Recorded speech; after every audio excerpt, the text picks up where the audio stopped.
How to change Bitmoji gender in Snapchat. In just a few easy steps.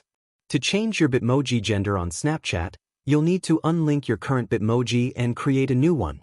First, open the Snapchat app on your device and tap on your profile icon in the top left corner to access your profile.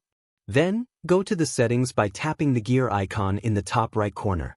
Scroll down and select Bitmoji from the settings menu. From there, tap Unlink My Bitmoji to remove your current avatar and confirm the action when prompted. Once that's done, you'll be given the option to create a new Bitmoji.